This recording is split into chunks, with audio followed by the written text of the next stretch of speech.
Hi, everyone. Welcome. Happy Friday. I'm Carol Bash, and I'm the program coordinator for Black Public Media. And welcome to Black Public Media's Filmmaker Friday. Today, we're going to talk to two incredible filmmakers about their project on Augusta Savage.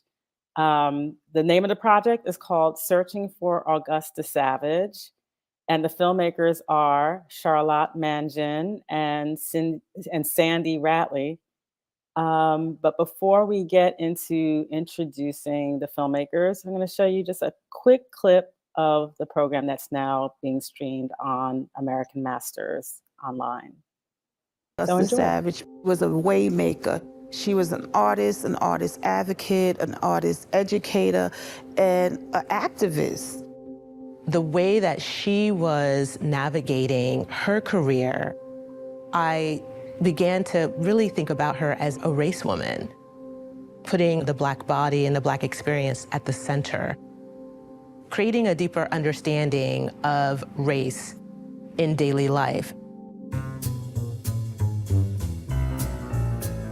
Augusta Savage was very much in tune with everyday people, and she made works of everyday people.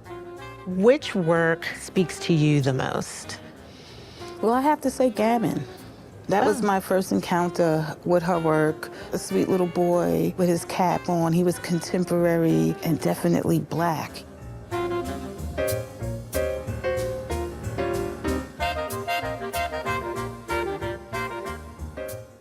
For me, I could tell when an artist loves me by what they create. When they're speaking to me, and they recognize Blackness in a beautiful way. And, you know, for 1929, for her to leave that for us. So I love that work.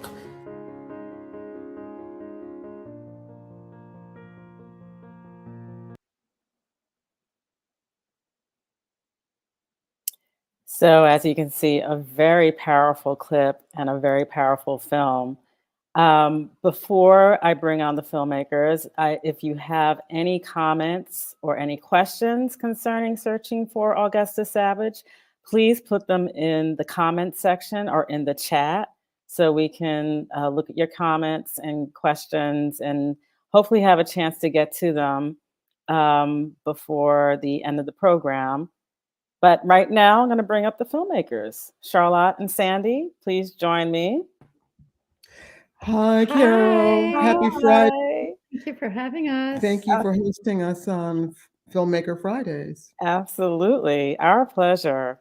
And so let me just read a little of your bios so the audience knows all of your amazing accomplishments.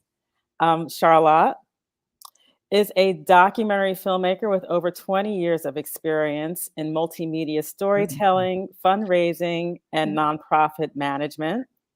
She was the creator, executive producer, director, and writer of Unladylike 2020, an animated documentary series about unsung women who changed America at the turn of the 20th century. She spent 5 years on the production staff of National Geographic Television and Film, reporting from the jungles of the Amazon to the Himalayan mountains. Mangin produced a dozen documentaries for PBS's international affairs series, Wide Angle, covering issues such as legal reform in China, human rights in Zimbabwe, and race relations in Brazil. And there's more, but I'm going to leave it there because we get an idea that you are just the bomb. Okay. We're going to move on to Sandy. The other bomb. The incredible, the original. Yes. Sandy Rattley has over 40 years experience in leading and launching multimedia projects. Rattley was also executive producer, director, and writer for Unladylike 2020. She was senior story editor of the Spotify podcast series, The Sum of Us, hosted by author Heather McGee.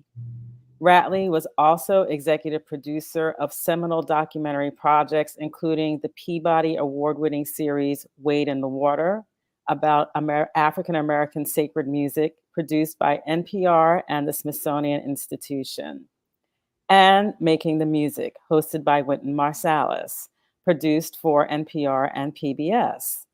Rattley is the former VP of cultural programming at NPR, where she launched the weekly show Wait, Wait, Don't Tell Me, as well as NPR's Office of Civic Engagement. And of course, there is way more than that, but I'm going to leave it there because I want to get to the meat of why we're here today. Um, so I'm just going to throw this question out for the both of you just to start the conversation. But what brought you to Augusta Savage?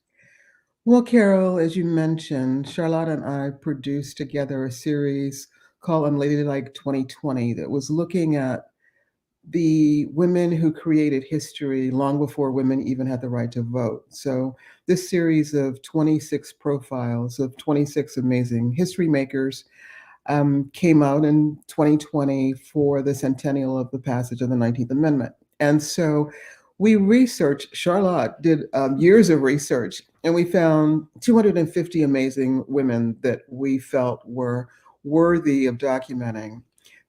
The Unladylike series, as I said, focused on 26 women. And in that series, we looked at women who were activists in government and policy and civil rights and in human rights. And we thought it would be interesting to focus on a woman who was an activist in the artist field. And so we came across the story of Augusta Savage, mainly because we were looking at women who had accomplished first. And Augusta Savage basically opened the first gallery in the United States that was really focused on the work of Black artists. And in the 1920s, she was one of the first artists to also singularly focus her work on Black life and the Black body. And so long before there was a Black Lives Matter, it was like she was activating that in her work and as an arts educator and making sure there was a pipeline of people being trained as Black artists. She trained about 2,500 people in all forms of art. She mentored big names, the people who are household names now in art, such as Romare Bearden, such as Jacob Lawrence, Selma Burke, et cetera, et cetera. So it was just looking at untold stories. It was how could a woman who accomplished so many things, was a central light, a central influence in the Harlem Renaissance, how could we not know her? So looking at the stories that have been erased, especially talking about BIPOC women, women of color who have made such a difference in the world, it was like this woman's story was so remarkable. It was like, we have to tell this story.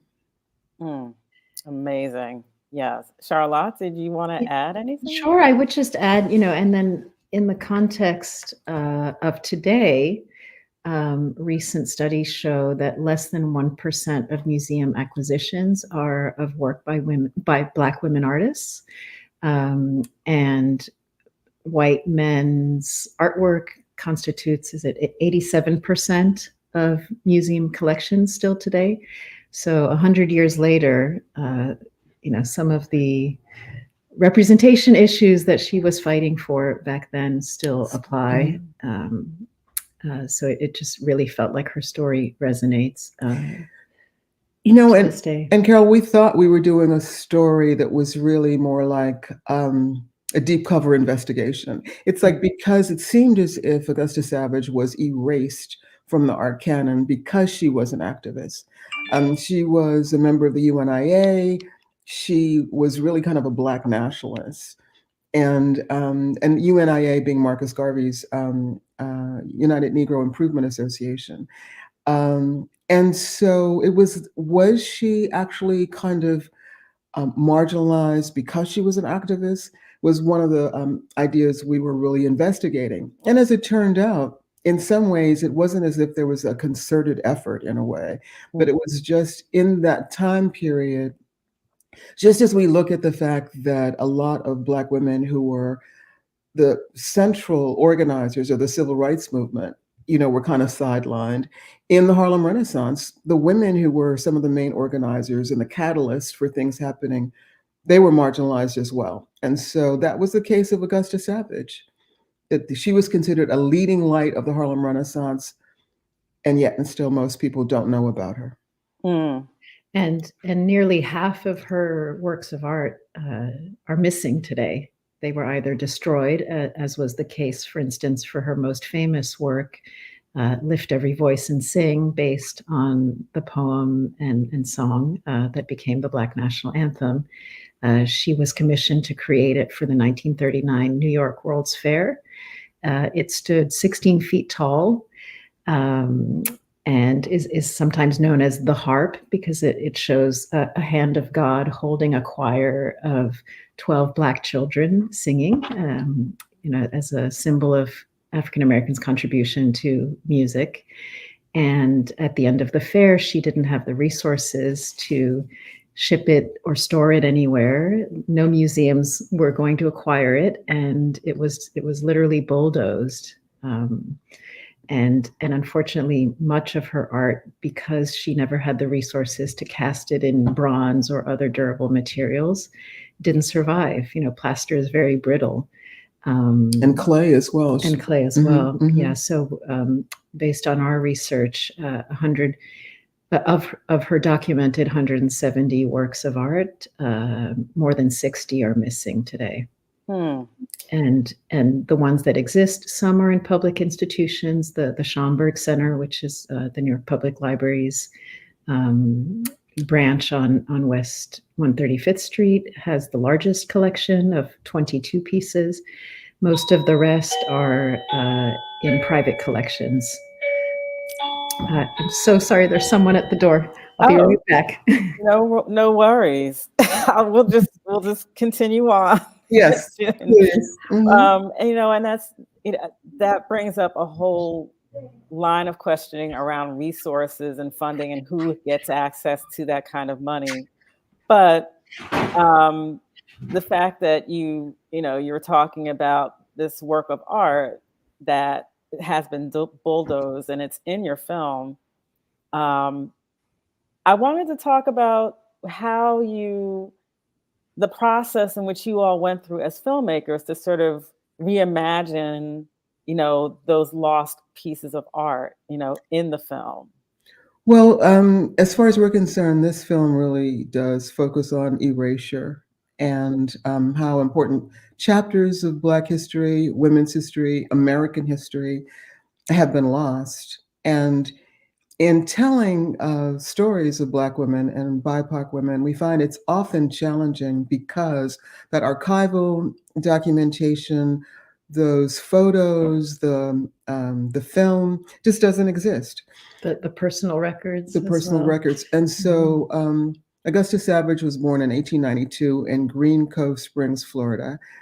In 1921, at the age of 29, she took a train from Jacksonville, Florida, and she says in a homemade coat with $4.50 in her pocket, to come to New York to become an artist. And so no documentation of her life exists before that move. So from 0 to 29, there are no family photos. There were, no yearbook photos, nothing that we could really find to document her story. So as a result of my association with BPM, with Black Public Media, I got inspired to really, in conversation with immersive makers, to really look at how we could recreate both some of her missing art as well as some of those important moments in her life that we didn't have documentation for. So we were working with animators, new technology animators, who were looking at entirely unique and new workflows, as they describe them, to be able to help create these scenes. So there were only 2 black and white photos that existed of Augusta Savage actually working on Lift Every Voice and Sing. And there were a number of black and whites of the finished sculpture as it was installed in 1939 in Flushing, New York, in Queens, at the New York World's Fair. And so we worked with an artist who, through a profile, a shot of Lift Every Voice and Sing, basically did a cutout, reproduced it, and basically kind of glued the 2 sides together to physically reconstruct Digitally reconstruct. digitally reconstruct, not literally in material form, but digitally reconstruct that immense 16-foot sculpture. And we did not want to just create that piece of work without Augusta Savage actually in it. So we have an animated scene of her actually, a representation of her actually creating the work of art. And then because it was destroyed, literally bulldozed like trash. I mean, at the end of, it's something that was so powerful and both visually as well as thematically, and relative to its importance in Black life, was just kind of discarded, just like the trash left over from an event was bulldozed and destroyed. We also have a scene in which we demonstrate what that might have been like, but that the it's almost like the memory of it kind of drifts off like a cloud, because we're suggesting that it's not forgotten, it's still remembered. Right. Right. So it was a very creative and interesting process for us to both learn the language of how immersive technologies work, as well as collaborating with them. And so we're very, very pleased with the 4 animated scenes that we were able to create for the film that really bring back to life what we could not create or to show with archival material. Right. And it kind of opens your palette now for moving forward as to how you can, basically bring these kinds of images and scenes back to life. New creative tools, absolutely. And it's interesting because these are the tools that we see a lot in Hollywood films, Mhm. where there, of course, so much is green screen, so much is miniaturization. I mean, so much is hybrid in terms of some mixing of live action with 3D and 3D rendering and scene creation. So it definitely did give us a lot of creative ideas for the future. Hmm. Yeah, and I appreciate that one scene where you do sort of have her recreated digitally in her studio as she's building, Lift Every Voice and Sing, because you get a sense of the scale, just how tiny she was as composed to this huge statue. And she was a small woman too. That's the thing that people talk about a lot, that she was very short in stature, but her prominence, her grace, she really commanded attention. She was very, very forthright. Some of her students, such as Jacob Lawrence, say that they basically called her Miss Savage even after they got to know her, because she was just one of those folks that you just called Miss Savage. But also people in her family called her Gussie. But she was a very powerful, outspoken woman. Hmm, wonderful. Um, However, I feel that at the end of the film, you have that one quote where she kind of states that she was disappointed, or you get the sense that she was disappointed in how things kind of ended up for her through her life of art and activism. And I just wanted to just ask you both, like, what is it you really want people to walk away from after viewing the film? Well, as I mentioned to you, this is something I could talk about a lot. Augusta Savage, in her 20s, moved from West Palm Beach, Florida, to Jacksonville, and her idea was that she was going to sell portraits and busts of wealthy African Americans in Jacksonville. That's how she was going to kind of make money.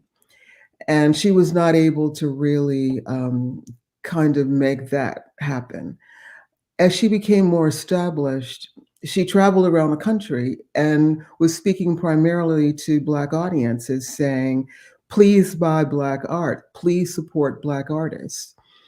And in some ways, she was kind of ahead of her time, because obviously now there's a very large market for Black art, and there are many, many Black collectors. But at the time that she was encouraging Black folks to do that, It was, just as part of the new Negro movement, the Harlem Renaissance was getting kicked off.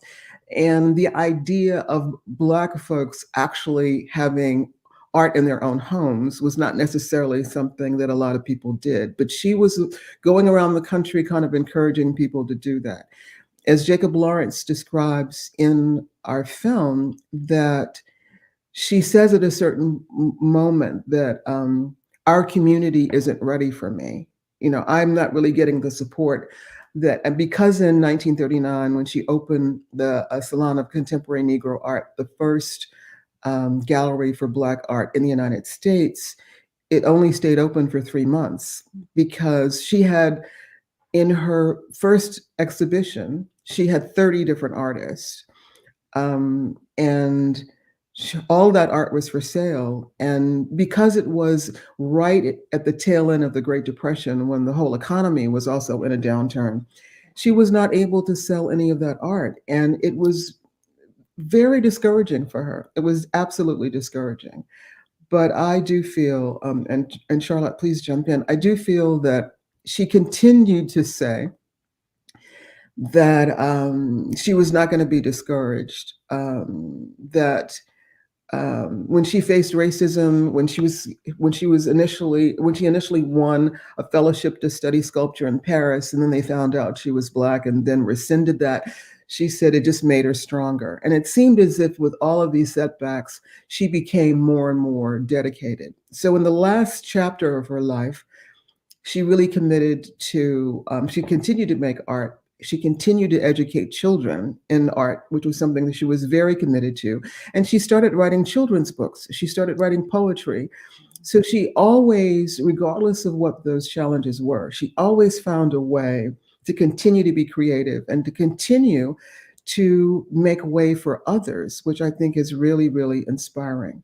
So in that last comment, it's interesting, Lorraine Toussaint reads the actual words of Augusta Savage in the film. And as Lorraine came to those last words, when Augusta Savage says, "I never really created anything beautiful Or lasting.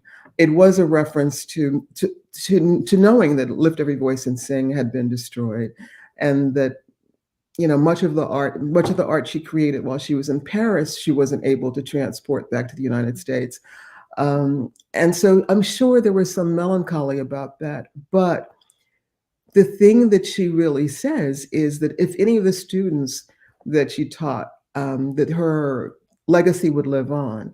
And the thing that was interesting is she always made sure that Black artists in her time period got jobs, were part of the Federal Art Commission, and were also educators themselves. So her legacy lives on in the work of others, and that was really her true mission. Mm. Charlotte, did you want to add anything to that? Sandy was very thorough. I see some questions coming in through the chat, so maybe. Yes. So we have a question.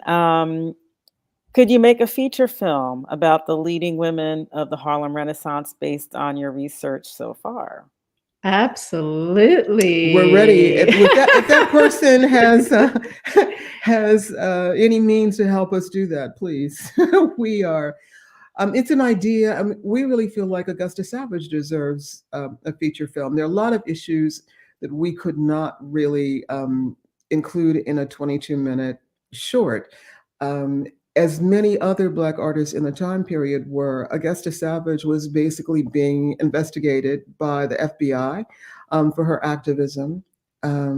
She had the real unfortunate experience of actually being stalked by a white journalist who had a background of mental health challenges, who was a eugenicist.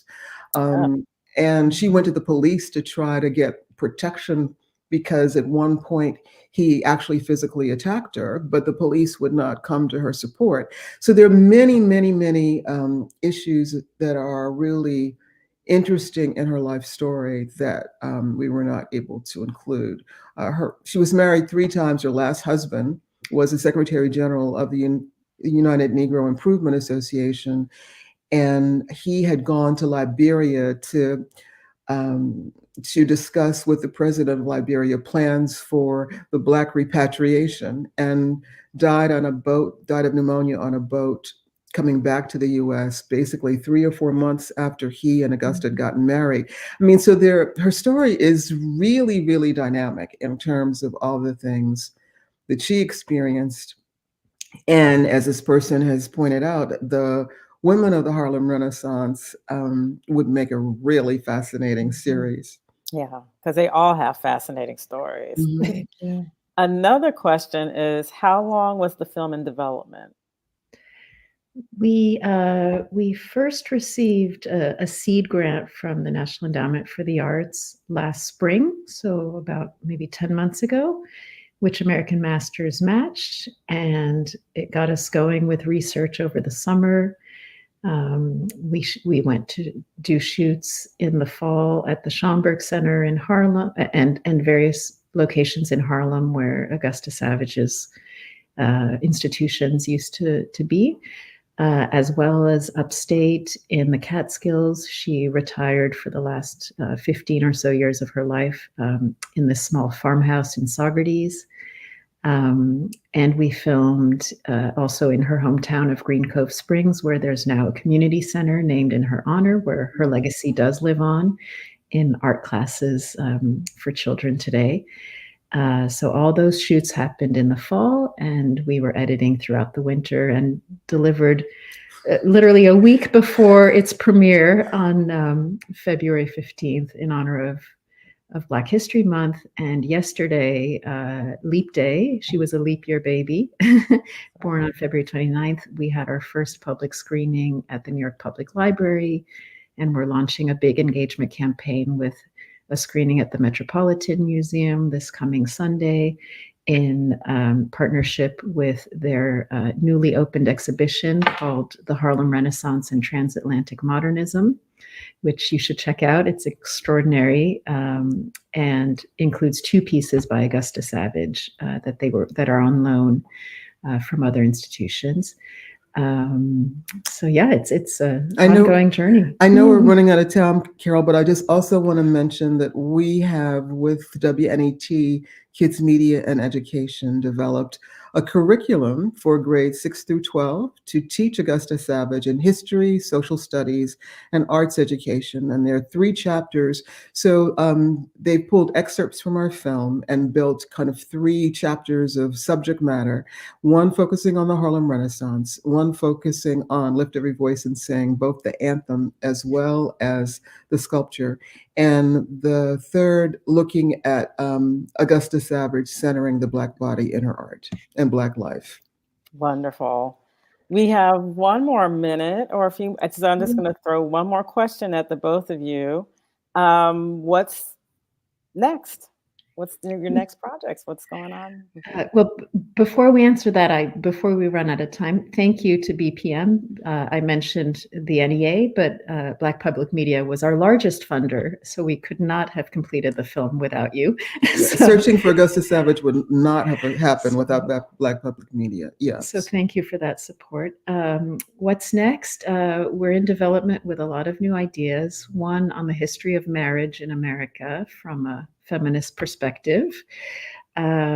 Potentially a new season of Unladylike that would focus on nation builders, because as you may know, the 250th anniversary of America is in a couple of years. So we would be looking at Indigenous nation builders all the way through women of the American Revolution, the founding mothers, etc. We have another project we're developing on the underrepresentation of women in public monuments, of historical women in public monuments. What else, Sandy? So many ideas. and yes, and women of the Harlem Renaissance. If Augusta Savage's story could, in a way, be a pilot episode for something larger, we would be thrilled to bring more stories back to life. Well, thank you both, Charlotte Mangin and Sandy Rattley, for your incredible work on searching for Augusta Savage and all the other hidden female figures in history, her story. that we should know about. Exactly. Yeah. Thank you, Carol, for sharing this Friday Filmmakers conversation with us. And thank you also to Ebony behind the scenes for making everything happen. And everyone have a wonderful Friday. Thank you for joining Thank us. Thank you. Happy you. Friday. Bye. Take care. Bye-bye. Bye-bye.